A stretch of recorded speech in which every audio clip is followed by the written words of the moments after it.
भारत के वज़ीर आज़म prime minister Narendra Modi की मीटिंग हो रही है कश्मीर की तमाम बड़ी पॉलिटिकल पार्टीज़ के बड़े पॉलिटिकल लीडर्स के साथ। बहुत बड़ी खबर है।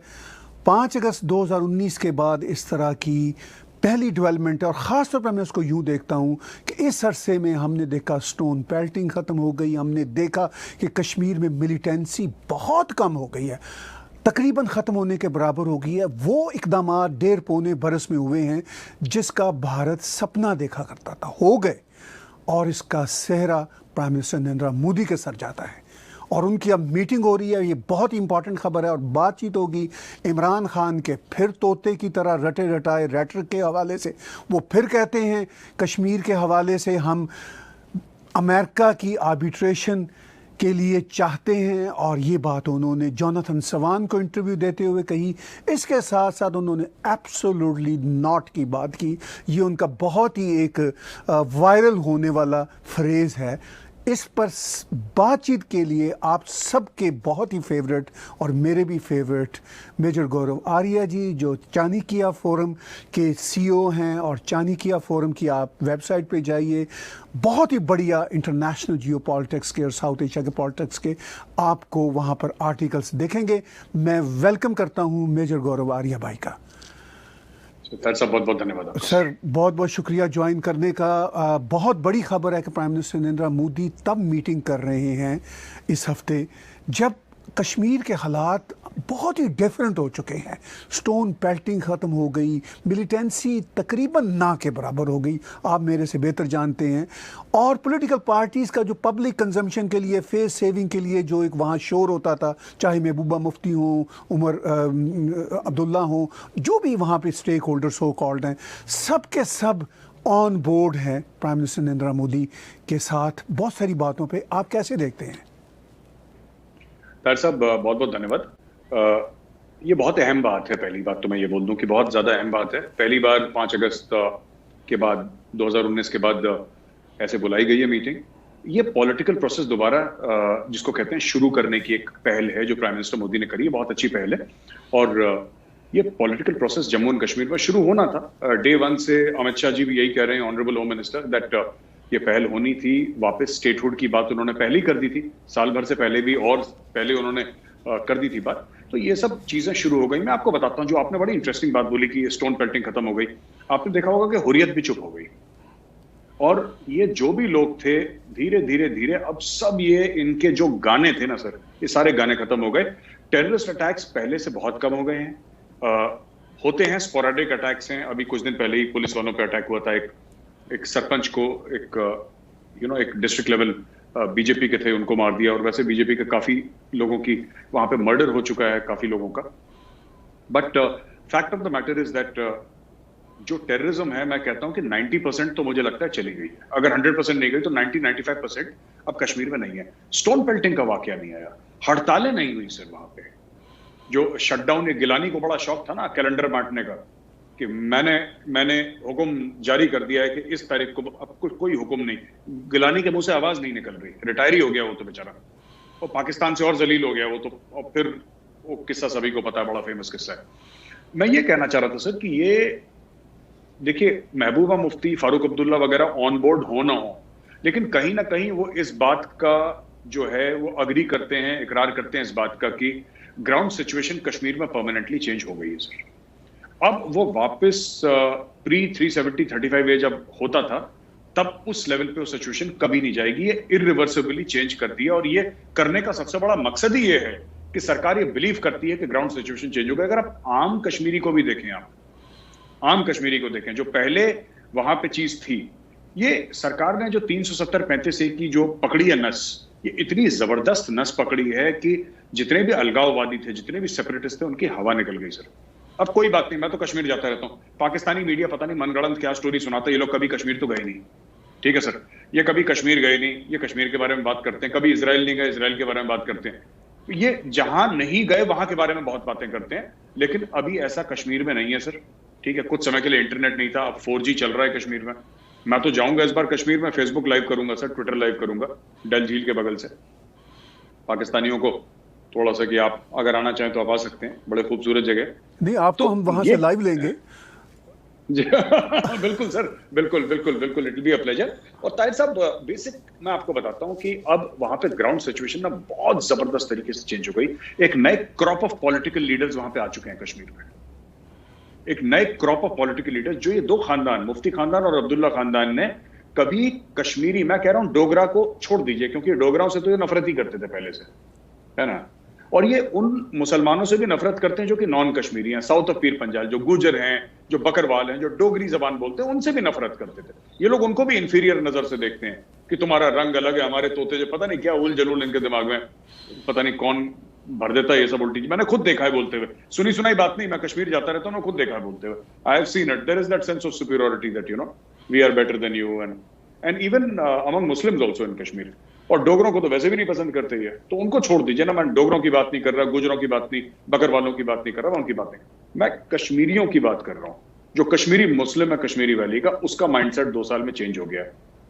समवेयर अलोंग द वे उनमें जो सेपरेटिस्ट एलिमेंट थे, सारे नहीं बट 10% जो सेपरेटिस्ट एलिमेंट थे, उनकी रीढ़ की हड्डी टूट गई sir, and they have accepted the new ground realities. ये पाकिस्तानी मीडिया कोई भी चूरन बेचे सर।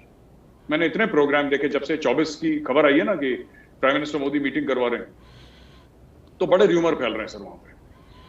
हो सकता है कि अब अमेरिका से प्रेशर आया है और 370-35 से अब वापस बहाल हो जाएगा। अपनी कौम को चूरन खिलाना, झूठी बातें करना कि ये हो जाएगा वो हो जाएगा, और जैसी 24 तारीख को पता लगेगा कि बहाल नहीं हो रहा है, फिर ये टॉपिक बदल के किसी और चीज पे लग जाएंगे। ये अभी फिलहाल इनका 24 तारीख तक पाकिस्तानी मीडिया का झूठ चलेगा कि हो सकता है। मैं आपको बता दूं एक बात ताहिर साहब, ठीक है, बाइडेन आके, ठीक है, लाल किले पे आके सर के बल नाच ले, 370-35 से वापस नहीं हो सकता। ये अपने सर के बल नाच ले। This is a decision. देखिए, इंडियन और पाकिस्तानी पार्लियामेंट में, मैं पाकिस्तानी मीडिया से मुखातिब होकर एक बात कहना चाहता हूं। पाकिस्तानी मीडिया और पाकिस्तानी पार्लियामेंट, सॉरी माफ कीजिएगा, पाकिस्तानी पार्लियामेंट और इंडियन पार्लियामेंट में एक ही फर्क है सबसे बड़ा, ठीक है। हमारी पार्लियामेंट हमारे सर का ताज है, पाकिस्तानी पार्लियामेंट किसी डिक्टेटर की पांव की जूती है।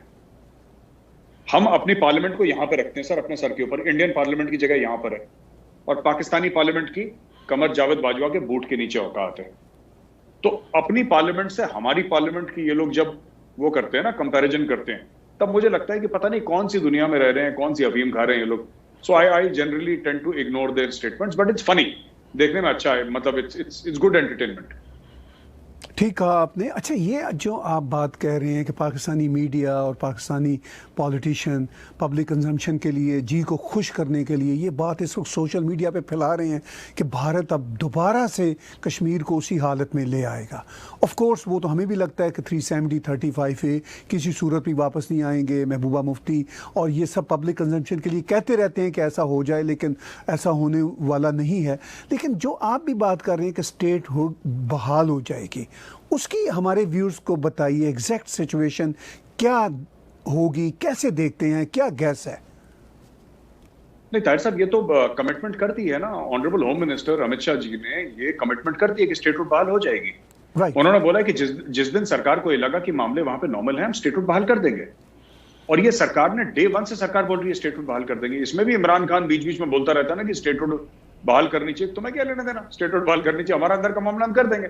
और जिस दिन स्टेटहुड बहाल होगी, आप देख लीजिएगा कि जो इसके वर्कर्स हैं पीटीआई के, ये बोलेंगे देखो इमरान खान के प्रेशर में आके मोदी साहब ने डर के स्टेटहुड बहाल कर, ये बोलेंगे, देख लीजिएगा। मुझे तो बहुत फनी लगते हैं ये लोग, पीटीआई वाले, they are bunch of jokers. ये ऐसी बातें करते हैं, लेकिन सच बात यह है ऑन ग्राउंड की ताहिर साहब 100% स्टेटहुड कश्मीर को मिलनी है। ये सरकार बहुत पहले अनाउंस कर चुकी है, ऑन रिकॉर्ड है, आप यूट्यूब पे जाके देख लीजिए, अमित शाह जी का बयान है। और ये हो जाएगा, ये जिस दिन उनको लगा कि नॉर्मल है। अब होगी, अगले साल होगी, मुझे नहीं पता। हो सकता है 24 तारीख को डिसीजन कर दें, हो सकता है अगले साल करें या उसके बाद करें, लेकिन ये होना तय है, क्योंकि ये होम मिनिस्टर का पार्लियामेंट में कमिटमेंट है। आपने कहा होम मिनिस्टर का पार्लियामेंट में कमिटमेंट है, बिल्कुल दुरुस्त कहा। ये बात अगर हमारे व्यूज़ भी रिकॉल करें तो अमित शाह जी का ऑन रैकेट ये है स्टेटमेंट। लेकिन उससे होगा क्या, क्या फ़र्क होगा? हमारे आम ले जो व्यूज़ हैं, स्पेशली जो पाकिस्तानी व्यूज़ हैं, उनको ज़रा समझाइए कि उसके बहाल होने से क्या फ़र्क होगा इस वक्त की जो सिचुएशन है। देखिए, फ़र्क ये होगा कि वापस पॉलिटिकल प्रोसेस टॉप लेवल से स्टार्ट हो जाएगा। पॉलिटिकल प्रोसेस ज़्यादा रुका नहीं था, क्योंकि बीच में चुनाव भी हुए थे, लेकिन अब प्रॉपरली एक पॉलिटिकल प्रोसेस जैसे इंडिया के और स्टेट्स में है, जैसे यूपी में है, जैसे मध्य प्रदेश में, उड़ीसा में, बंगाल में, तमिलनाडु में, केरला में, कहीं और है, उसी प्रकार से वही चीज शुरू हो जाएगी कश्मीर में as a full state. Jammu and Kashmir में दिस विल स्टार्ट। ये जरूरी है। ये जो 2 साल तक ये नहीं था वहां पे और गवर्नर का राज था, ये ताहिर साहब बहुत जरूरी था। ये एक सर्जरी करनी जरूरी थी कश्मीर में। मुझे लगता है सर्जरी खत्म हो गई है। अब पोस्ट ऑप केयर जो होती है उसमें कश्मीर जा रहा है। ये हुर्रियत वाले, सर्जरी किसकी हुई? हुर्रियत वालों की सबसे पहले। उसके बाद सब ये आपके जितने भी OGWs थे, ओवरग्राउंड वर्कर्स, आपके जितने टेररिस्ट आउटफिट्स थे उनके, स्टोन पेल्टर्स थी उनकी सर्जरी। और जो गलत किस्म का पॉलिटिकल माहौल था, गलत किस्म का पॉलिटिकल माहौल, ये मैं एक थोड़ी सी तल्ख हकीकत है लेकिन बोलना जरूरी है ताहिर साहब, अगर आपकी इजाजत हो तो। जी जरूर जरूर।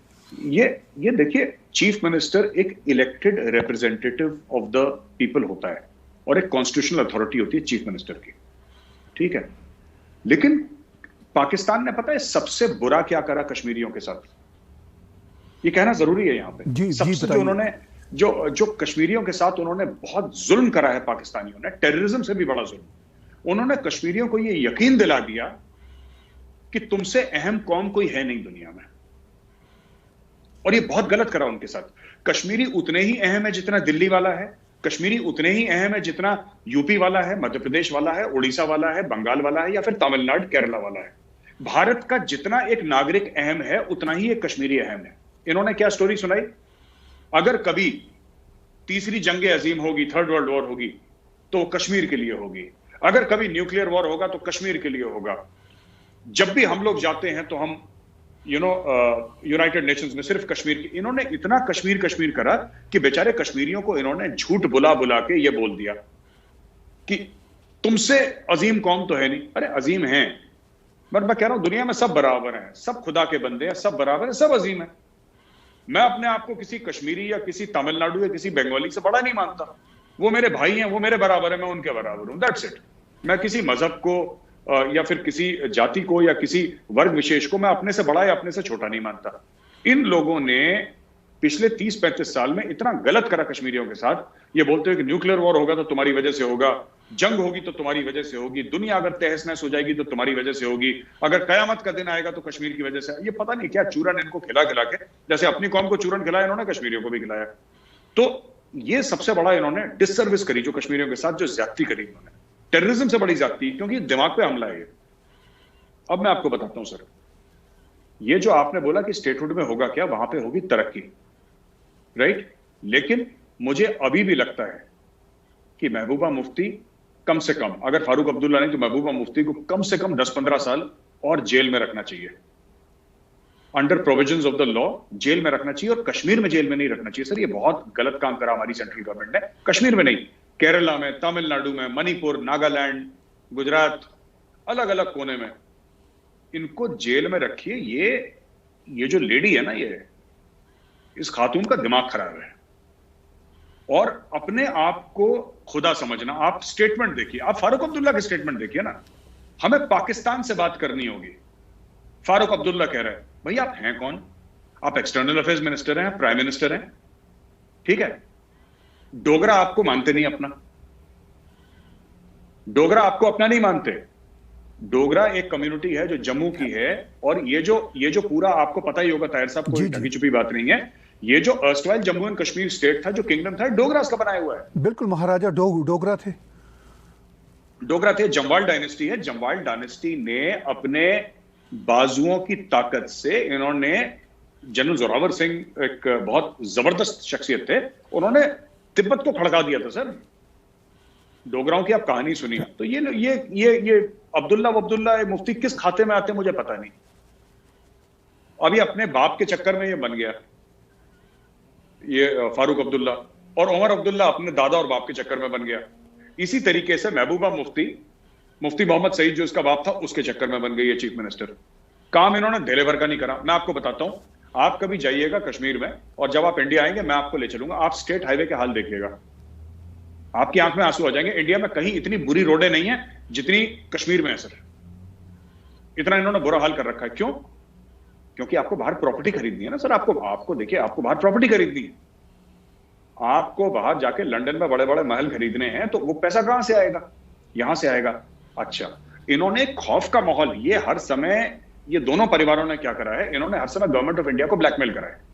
जैसे हुर्रियत करता था ना, ये लोग अलग किस्म के हुर्रियत थे, हुर्रियत अलग किस्म की हुर्रियत थी, ये सभी हुर्रियत टाइप के ही हैं।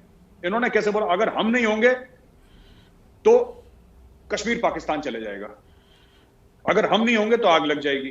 फारूक अब्दुल्ला ने नहीं बोला था कि खून की नदियां बहेंगी और बारूद के ढेर पे बैठा है 370-35 से? इन्होंने बोला था, इनका ऑन रिकॉर्ड बयान है। क्या हुआ 370-35 से? फाड़ के डस्टबिन में डाल दिया अमित शाह ने। क्या कर लिया इन लोगों ने? क्या कर लिया? तो ये ऐसे बड़बोली बातें करते हैं। ये मैं बता रहा हूं, आखिरी में एक बात कहना चाहूंगा ताहिर साहब जी। इस सरकार ने कुछ नहीं करा। इस सरकार ने, दे कॉल्ड देयर ब्लफ। एक बंदा कहता है ना, मेरे सामने आए तो गोली मार दूंगा, वो डराता है, मेरे सामने आए गोली मार दूंगा। अमित शाह ने बोला, तू चला दे गोली, तेरी खुशी है ना, तू चला गोली, मैं भी देखता हूं कैसे चलाता है गोली। अब बंदूक में गोली थी नहीं, हाथ जोड़ के चुपचाप बैठ गए, डाल दिया इनको जेल में, टाइट हो गए सब। फारूक अब्दुल्ला फिर भी एक लेवल पे ठीक है थोड़ा सा। महबूबा मुफ्ती 10-15 साल इसको ना केरला वेरला में, तमिलनाडु में, कहीं यहां से 3000 किलोमीटर दूर, इसको आराम से बोलो 10-15 साल आप बुढ़ापे के दिन यहीं पे काटो। ये जहर उगलती है, number 1। And for her political benefit, मैं आपको बताता हूं, ये जो हिंदुस्तान के खिलाफ बोलती है, इसकी बहन है रूबिया सईद, ठीक है सर? रूबिया सईद को किडनैप करा था आतंकवादी छोड़े। अक्सर ये लोग कहते हैं ना कि उस जमाने में जब जसवंत सिंह जी हमारे मंत्री हुआ करते थे, तो आपने उसको छोड़ दिया था, जैश ए मोहम्मद का जो मौलाना मसूद है, उसको छोड़ दिया था काबुल में।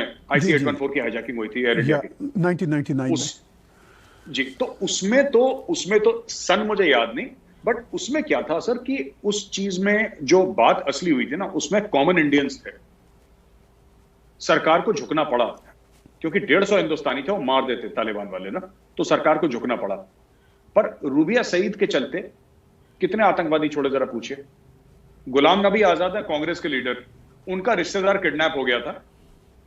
इन्होंने कश्मीर में कितने आतंकवादी, कितने दहशतगर्द छोड़े गुलाम नबी आजाद को छुड़वाने के लिए, राइट? इन लोगों ने धंधा बना रखा है कि अपने बच्चों को किडनैप करवा के टेररिस्ट को छुड़वाओ, वरना बार बार कैसे हो जाता है कश्मीर में? इंडिया के होम मिनिस्टर की बेटी को, सर भारत है ये, कोई छोटा सा कोई देश नहीं है कहीं पे, गरीब सा मस्कीन सा, जिसके आपने, इंडिया का होम मिनिस्टर था, इसकी उसको उठा के ले गए और जैसे ही छोड़ा उसको छोड़ भी दिया ठीक ठाक, रास्ते पे छोड़ दिया कि जाओ बेटा घर चले जाओ। तो इनके अगर आप हिस्ट्री में जाएंगे तो आपको पता लगेगा कि they have always been hand in glove. जब कश्मीरी पंडितों को भगाया गया वहां से, जब कश्मीरी पंडितों का जेनोसाइड हुआ, उस समय इंडिया का होम मिनिस्टर कौन था सर? जब टेररिज्म इंडिया में आया, कश्मीर में आया टेररिज्म, तब इंडिया का होम मिनिस्टर कौन था? इसके फादर थे, महबूबा मुफ्ती के फादर थे। उनकी नाक के नीचे टेररिज्म आया, कैसे आया? आप इनसे पूछे कि भाई तुम्हारे क्या रिश्ते हैं, कहां से तुम्हारी फंड, जरा पता लगा। तो ये सब इनको मैं बता रहा हूं, जब से NIA गई है ना वहां पे, NIA ने इनका गरेबान पकड़ के उल्टा करके हिला दिया इन लोगों को, तो अब इनको अकल आ गई थोड़ी सी, अब इनको और भी अकल आएगी। ये बोलते ना अपने बकवास करते ना, वो तो खैर इनको अंडर द इंडियन कॉन्स्टिट्यूशन पूरा अलाउड है बकवास करना, लेकिन कर कुछ नहीं पाएंगे कश्मीर में। अगर करेंगे ना फिर अंदर जाएंगे। आपने कहा कि महबूबा मुफ्ती का परिवार और शेख अब्दुल्ला के, अब ये जो पूरे के पूरे आगे नस्ल है, ये जो कुछ किया कश्मीर के साथ, ये बहुत ही जहरीला काम किया। लेकिन यही लोग अब फिर प्राइम मिनिस्टर नरेंद्र मोदी से मिल रहे हैं, और भी लोग मिल रहे हैं। तो आपको इनका रोल आने वाले दिनों में कैसा नजर आता है? सर इनका देखिए, मैं एक बात बताऊं, इनका सूरज ढल चुका है, ठीक है? ये कुछ साल और बकवास करेंगे, उसके बाद चुप हो जाएंगे। महबूबा मुफ्ती गई, महबूबा मुफ्ती गई। अब एक नया, अगर Mehbooba Mufti, by the way मैं कह रहा हूं, बाय द वे, मुझे ऐसा लगता है कि कश्मीर के लिए अगर आपको कश्मीरी लीडर को बनाना है तो इसमें से सबसे सुलझा हुआ, अगर ये 3-4 ही लोग हैं ना, अगर ये 3-4 लोग हैं और इनमें से बनाना है, तो उमर अब्दुल्ला थोड़ा सुलझा हुआ आदमी है। वो अकल की बात, उमर अब्दुल्ला फालतू की बात नहीं करता, ही इज मैच्योर। अपने बाप से ज्यादा मैच्योर है उमर अब्दुल्ला, और इनफैक्ट अपने दादा से भी ज्यादा मैच्योर है, शेख अब्दुल्ला से भी ज्यादा मैच्योर है वो। तो ठीक है वो गड़बड़ा जाता है कभी कभी, लेकिन he is the most mature. And आपने कभी देखा है यूपी के चीफ मिनिस्टर को बोलते हुए कि पाकिस्तान से बात करिए? यूपी में सर, यूपी में ज्यादा मुसलमान है, पूरे कश्मीर को गिन लो। UP has got more Muslims than entire Kashmir valley. आपने कभी देखा है इनको बोलते हुए कि इधर बात करो, इधर बात करो, दुनिया भर की बात करो? क्योंकि लाइन ऑफ कंट्रोल में प्रॉब्लम है, क्योंकि पाकिस्तानी दहशतगर्द के कभी पाकिस्तान को कंडेम नहीं करते, कभी पाकिस्तान जाके ये सवाल नहीं पूछते कि भाई तुम ऐसा क्यों कर रहे हो, कश्मीरी मारे जा रहे हैं, ये कभी नहीं करेंगे। ये नसीहत देते हैं भारत के प्राइम मिनिस्टर को कि पाकिस्तान से बात करो, इनको डालो, अगली बार ये मुंह खोले इनको 5-5 साल के लिए जेल डालो, ये औकात में आ जाएंगे, ये लोग हैं ही इसी लायक। मैं तो फिर कह रहा हूं सर कि मुझे ऐसा, ये मेरा, और हो सकता है मैं गलत हूं, मुझे लगता है कि मोदी जी का दिल पिघल गया। ठीक है, थोड़े से पिघल गए मोदी जी। अगर मेरे पास इतना मोदी जी का 1% भी पार होता ना, मैं तो इनको डालता कहीं केरला तमिलनाडु या मणिपुर में। केरला तमिलनाडु इसलिए बोल रहा हूं क्योंकि कश्मीर से बहुत दूर है, बिल्कुल 3-4 हजार किलोमीटर नीचे, वहां पे डाल के चाबी में फेंक देता समुद्र में कि यहीं पे सड़ो, यही तुम्हारा काला पानी है। इन्होंने सर, इन्होंने लोग, इनके एक्शंस की वजह से, इनकी ब्रेन वॉशिंग की वजह से लोग मरे हैं वहां पे। They should be tried for crimes, both these people, they should be tried for crimes against humanity. इन्होंने बहुत वहां पे क्राइम्स करवाए हैं। कोई पूछे कि स्टोन पेल्टिंग कौन फंड करता था, मैं नाम नहीं लूंगा किसी का। क्या लोग इतने मासूम नहीं है जो वहां पे वैली में पोस्टेड रह चुके हैं ना, जिन्होंने वहां पे नौकरी करी, उनको पता है सारी की सारी स्टोन पेल्टिंग सर हुर्रियत ने नहीं फंड करी। जो आपका 6 और 8 अप्रैल 2017 में जो बाई इलेक्शन हुआ था, जिसमें मेजर गोगोई ने वो गाड़ी के ऊपर बंदे को बांधा था, वो वाले इलेक्शन की, बाई इलेक्शन की बात कर रहा हूं, उसमें स्टोन पेल्टिंग किसने करवाई थी? पैसे किसने दिए थे? हुर्रियत ने नहीं करवाई थी सर। वो काम हुर्रियत का नहीं था। हुर्रियत वाले हैं, बुरे लोग हैं, ठीक है, गद्दार हैं इस देश के, लेकिन वो वाली स्टोन पेल्टिंग हुर्रियत ने नहीं करवाई थी। ये करवाई किसने, जरा इनसे कोई पूछे।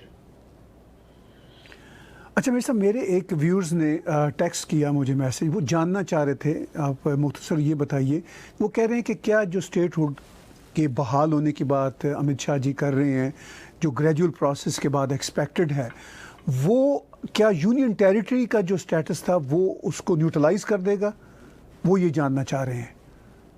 हाँ सर, एक बार स्टेट बन गया, एक बार चीफ मिनिस्टर हो गया, तो then the governor becomes like the titular head, और यू नो, वो फिर रिप्रेजेंटेटिव बन जाते हैं सेंटर के वहां पे, एंड प्रेसिडेंट ऑफ इंडिया के। और बाकी पावर्स, एग्जीक्यूटिव पावर्स जो आज गवर्नर के पास हैं, मनोज सिन्हा जी हैं इस वक्त गवर्नर जम्मू कश्मीर के, लेफ्टिनेंट गवर्नर, क्योंकि वो यूनियन टेरिटरी है। तो उसके बाद जो चीफ मिनिस्टर है उसमें एग्जीक्यूटिव पावर्स आ जाएंगे, फुल स्टेटहुड हो जाएगी। फुल स्टेटहुड के अपने पावर्स हैं under the constitution of India. फिर चीफ मिनिस्टर अपने हिसाब से स्टेट चलाएगा, तो ये फर्क आ जाएगा इसमें। बहुत शुक्रिया। हमारे यहाँ टोरंटो में डॉक्टर राज जगपाल जी हैं, वो ये जानना चाहते थे और कहने लगे मेजर साहब से ख़ास तौर पर पूछिएगा। अब मैं बात को जोड़ता हूँ इमरान खान के साथ। अभी आपने पीछे बात की कि पाकिस्तान के हवाले से कि यूँ लगता था कि जैसे कोई न्यूक्लियर वॉर पाकिस्तान छेड़ना चाहता है, ख़ास तौर पर 5 अगस्त 2019 के बाद। और आपको और मुझे पता है कि न्यूक्लियर वॉर कोई जोक नहीं होता। वो बहरहाल पाकिस्तान के जो प्राइम मिनिस्टर हैं उनके ब्लफ को एक तरह से पूरी दुनिया ने कहा कि don't talk about this BS।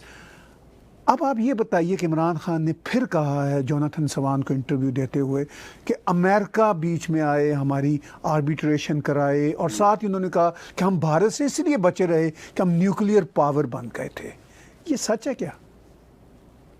Sir ये देखिए ना, जो इन्होंने कश्मीरियों को बताया ना कि तुमसे अजीम कोई कौम नहीं है दुनिया में और थर्ड वर्ल्ड वॉर तुम्हारे चलते हो जाएगा, इन्होंने यही चूरन पाकिस्तानियों को भी खिलाया।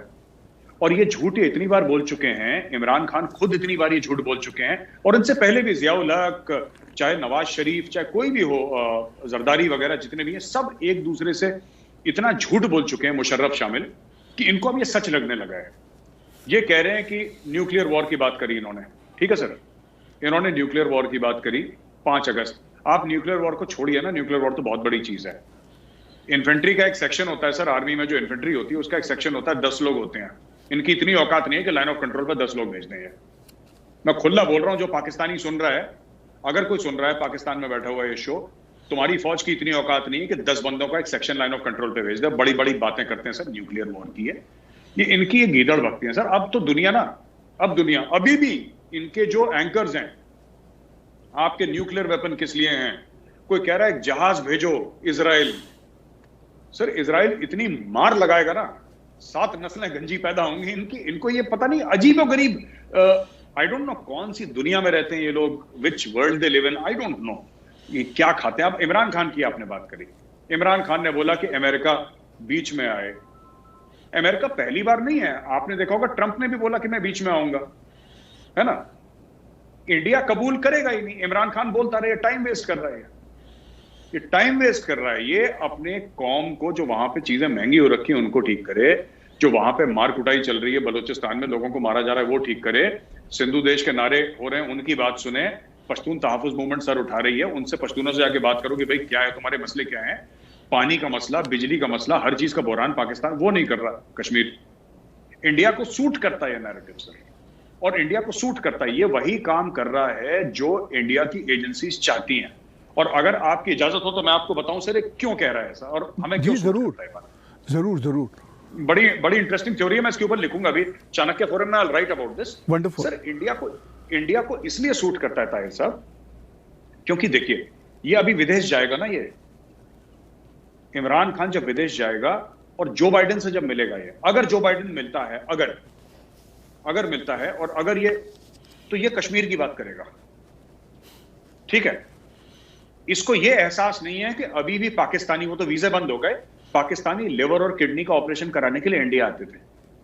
ये जो बाइडेन से ये भी कह सकता है कि आप एक काम करिए, टॉप क्वालिटी के 10 अस्पताल आप पाकिस्तान में खोल दीजिए, चला हम लेंगे, आप इंफ्रास्ट्रक्चर खड़ा कर दीजिए, ठीक है। कराची में 2-3 खोल दीजिए, लाहौर में 1-8 खोल दीजिए, अब दीगर शहरों में अपने इस्लामाबाद में खोल दीजिए 10 टॉप हॉस्पिटल्स। अगर कोई इंडियन प्राइम मिनिस्टर होता ना, और उसके भगवान ना करे पाकिस्तान जैसे बुरे हालों पर, अगर हमारा, हम यही बोलते कि आप हमारी मदद करिए कि हम इतने मजबूत हो जाएं कि कल हम अपनी खुद मदद करें। ये या तो भीख मांगता है या ये कश्मीर का गाना गाता है, तो ये हमें सूट करता है सर, क्योंकि जितना कश्मीर बोलेगा, टाइम तो लिमिटेड है सर। ऐसी बात तो नहीं है कि 7 दिन की छुट्टियां मनाने जो बाइडेन इसके साथ जाएगा। जो बाइडेन बोलेगा आधे घंटे के लिए मिलो, आधे घंटे में 25 मिनट इसने कश्मीर के बारे में बात करनी है, ठीक है जी। आधे घंटे में 25 मिनट कश्मीर के बारे में, कश्मीर इसको मिलना नहीं है, तो हमें सूट करता है। हमें यह सूट नहीं करता कि कल जाके इमरान खान जाए और वहां पे अस्पताल और स्कूल की बात करे या अपनी इकोनॉमी की बात करे, ये नहीं करेगा। और पाकिस्तानी कौम भी इसके लिए पूरी तैयार है, उसने कौम को भी ऐसा फिट कर रखा है। सभी लोगों ने, इनके डिक्टेटर नवाज शरीफ ने, कौम सबसे पहले ये पूछती है कि भाई जब तुम जो बाइडेन के पास गए थे क्या तुमने कश्मीर की बात करी? वो ये नहीं पूछती कि तुमने मेरे बूढ़े माँ बाप के इलाज के बारे में बात करी, ये नहीं पूछती कि मेरे बच्चे की खुराक के बारे में बात करी, मेरे बच्चे की स्कूलिंग के बारे में बात करी, ये नहीं पूछती तुमने कश्मीर के बारे में बात करी। हाँ, मैं कश्मीर के बारे में बात कर रहा हूं। अमेरिका बीच में बोलेगा, चलिए अमेरिका ने बीच में कुछ बोल दिया, मैं कहता हूं जो बाइडेन ने बोल दिया जो बाइडेन ने, फिर क्या होगा? भगवान ना करे, 100 बार मैं कह रहा हूं भगवान ना करे, अगर 370 पैसे से बहाल हो गया, जो कि कभी नहीं होने वाला, पर अगर हो गया फिर क्या होगा क्या उससे पाकिस्तान का क्या फायदा होगा?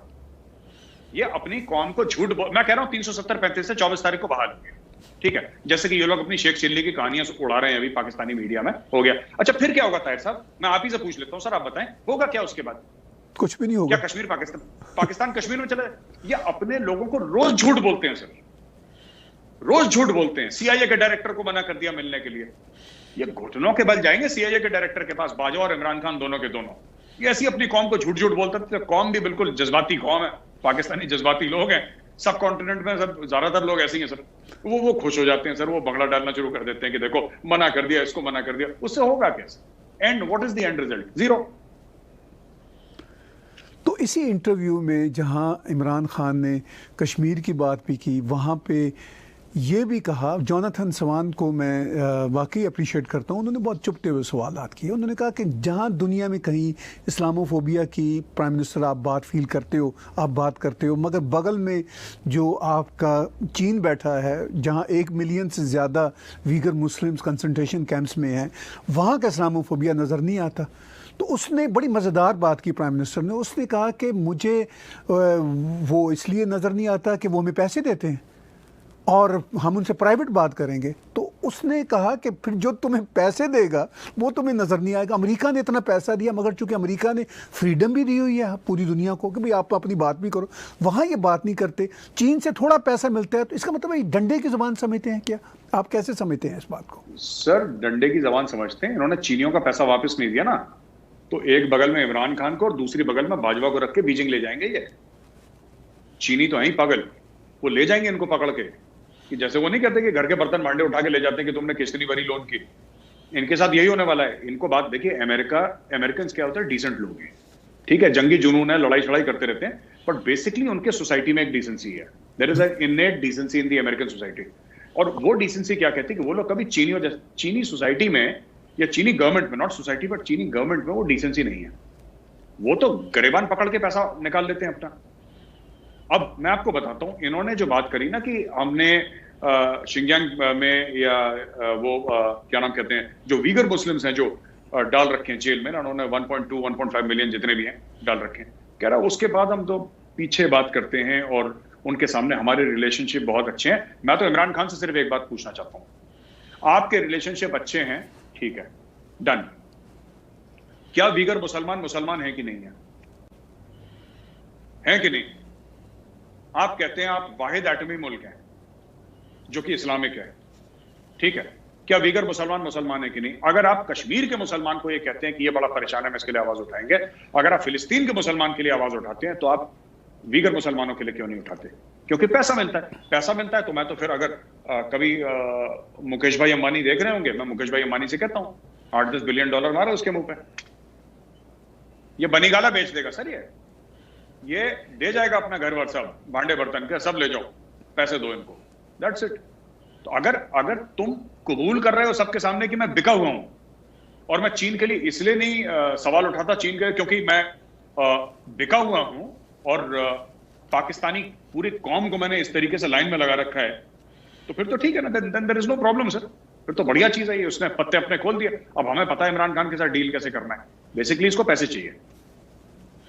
आपने ठीक कहा, पीछे आपने पाकिस्तान की आवाम की दिक्कतों का जिक्र किया, उनके साथ हमदर्दी जताई, ये आपकी मेहरबानी, हमें भी हमदर्दी है पाकिस्तान की आवाम के साथ। लेकिन ये अपनी ही आवाम के बारे में ये कहता है कि लड़कियां वहाँ की ज़रा मुख्तसर कपड़े ना पहने, इससे मर्दों को शहवत मिलती है, इसीलिए उनका रेप होता है। और जब जोनाथन सवान ने इनसे कहा कि तुम तो खुद प्ले बॉय रहे हो, तुम क्या बातें करते हो, और जिस मुआशरा, पाकिस्तान का मुआशरा में सब ऐसा मुआशरा है जहाँ पे बच्चियाँ इतनी आज़ादी के साथ सिर्फ बड़े शहरों में कहीं की नज़र आती हैं। पाकिस्तान के 90% इलाकों में तो आपको औरत बेचारी नज़र ही नहीं आती। वहाँ पर सेक्सुअल क्राइम्स इतने ज़्यादा हैं, यानी वो समाज जो इमरान खान का आइडियल समाज है, जहाँ पे औरत पर्दे के पीछे है, चूँकि अब उन्होंने ज़िंदगी इस तरह ढाल ली है, अपनी आखिरी शादी या पता नहीं आखिरी है भी या नहीं, इस तरह की है, तो वो ये समझते हैं कि बुराइयों का ख़ात्मा इस तरह होगा। लेकिन वो मुआशरा जहाँ पे 90% पाकिस्तान ऐसा है जहाँ पे औरत बेचारी नज़र नहीं आती, वहाँ पे मस्जिदों में बच्चों के साथ रेप होता है, छोटी छोटी बच्चियों के साथ रेप होता है। तो क्या इस बात को ये शख्स प्राइम मिनिस्टर पाकिस्तान समझता नहीं है? सोशियोलॉजी को, साइकोलॉजी को, किसी बात को ये शख्स नहीं समझता। आप कैसे देखते हैं इस सैड स्टेट ऑफ अफेयर्स को? सर ये मुनाफिक है, ये समझता सब कुछ है, हिपोक्रेट है। Imran Khan is a hypocrite. किस तरीके से? बॉम्बे और लंदन के नाइट क्लब्स में इसकी जो हरकतें थी, आज भी हिंदुस्तान में लोग जिन्होंने देखा है वो बयान करती हैं, ठीक है। इस आदमी ने हर वो अय्याशी करी है जो गुनाह है, और कानून पे तो गुनाह है ही, इस्लाम में भी गुनाह है। शराब इसने पी सर, ठीक है, ड्रग्स इसने लिया है ना, दोनों गुनाह है इस्लाम में। कितनी औरतों के साथ इसके संबंध हुए, वो इस्लाम में गुनाह है, ठीक है। इसने हर वो काम करा जो कि एज अ मुस्लिम इसको नहीं करना चाहिए था। अपनी बच्ची को नहीं अब जाके सर देखिए, मैं बता रहा हूं आपको, और एक और चीज, सबसे बड़ी चीज, ये जो बात कहते हैं ना कि औरतों का रेप इसलिए होता है क्योंकि जैसे इमरान खान साहब बोल रहे हैं कि वो छोटे कपड़े, अरे बुरखे में तो रहती है पाकिस्तानी औरतें, क्या बुरखे के ऊपर क्या, उसको क्या कंबल डाल दोगे उसके ऊपर, स्लीपिंग बैग डाल दोगे उसके ऊपर, या उससे बोलो तुम बिल्कुल ही इनविजिबल मैन वाली क्लोक पहन लो? क्या बच्चों वाली बात कर रहा है ये? रेप इसलिए होते हैं सर क्योंकि जो रेपिस्ट है ना, उसको कानून का डर नहीं है, ठीक है। दूसरा कारण रेप का ये है कि बच्चों को माँ बाप घर में सही तरबियत, सही एजुकेशन नहीं देते, लड़के लड़की के बीच में फर्क करते हैं। एंड थर्डली, सोसाइटी के जो नॉर्म्स हैं, या नॉर्म्स नहीं, मतलब सोसाइटी की जो एक थिंकिंग होती है कई कई जगह कि a woman is an object. जो बंदे रेप करते हैं सर, उनको जस्ट हैंग देम, उनको फांसी चढ़ाओ, जान से मार दो, उनको खत्म करो। ये इसका रेप का इलाज खौफ है, मैं बता रहा हूं। Terror is the answer to rape. आप जो भी वुड बी रेपिस्ट है, आप उसके दिल में इतनी दहशत भर दो सर कि वो अपने घर से बाहर ना निकले। जिस दिन वो अपने घर से बाहर नहीं निकलेगा ना दहशत के मारे, तो जितनी भी हमारी सिस्टर्स हैं, जितनी भी हमारी बहनें हैं जो घर के अंदर हैं, वो घर से बाहर निकलेंगी। ठीक है, हम लोग क्या गलत, जो विक्टिम है ना, हम लोग विक्टिम को डराने में लग जाते हैं। ये पूरी दुनिया की बात कर रहा हूं, पाकिस्तान में बहुत ज्यादा है। विक्टिम को डराने लग जाते हैं, विक्टिम को शेम करने लग जाते हैं। तुम्हारा रेप हुआ है तो तुम्हारी गलती है, तुमने ऐसा कुछ करा होगा। इमरान खान कह रहा है तुमने कम कपड़े पहने, ठीक है, इसलिए तुम्हारा। ये कौन सी, ये तो बेवकूफी की बात है। This is stupidity. जो बंदा रेप कर रहा है, आप हैंग करिए, सिंपल सी बात है। अगर मेरे हाथ में पावर हो, मैं पता क्या बोलूं, जो भी रेपिस्ट हो। ठीक है ताहिर साहब, आपको थोड़ी सी फनी बात लगेगी, लेकिन इससे बहुत प्रॉब्लम सॉर्ट आउट हो जाएगी। I would urge the whichever person and authority से दैट भैया जो रेपिस्ट जेल में जाएगा ना, जो रेपिस्ट जेल में जाएगा, चाहे अंडर ट्रायल हो चाहे कन्विक्टेड हो, सरकार उसकी सिक्योरिटी की गारंटी नहीं लेती सर। आपके साथ जेल में क्या होगा sir, that I can not guarantee your safety. कहानी खत्म। उसको यह पता होना चाहिए कि अगर वो जेल के अंदर भी चला गया, वहां पे भी वो खत्म हो सकता है। बाहर तेलंगाना में हुआ था ना सर, तेलंगाना पुलिस ने ठोक दिया, सीधा ठोक दिया वहां पे। ये इनका यही इलाज है सर, रेपिस्ट को जान से मारना ही इलाज है। और इमरान खान को ये बात समझनी चाहिए। बहुत गलत बात करी इमरान खान ने। मुझे इतना पढ़ा लिखा, कहता है ऑक्सफोर्ड का पढ़ा लिखा हूं, ये मदरसे का पढ़ा लिखा है, ऑक्सफोर्ड झूठ बोल रहा है, इसकी डिग्री चेक करवाएं आप। नहीं, वो तो सर ऑक्सफोर्ड में क्रिकेट की बुनियाद पे था ना इनका दाखिला। और वैसे भी बहुत सारे ऐसे लोग होते हैं जिनके पास पीएचडी भी हो, तो मेरे लिए वो क्राइटेरिया नहीं होता वो पढ़े लिखे हैं, जब तक वो कॉमन सेंस उसमें ना हो। ये एक अपनी जगह पे लंबी बहस है।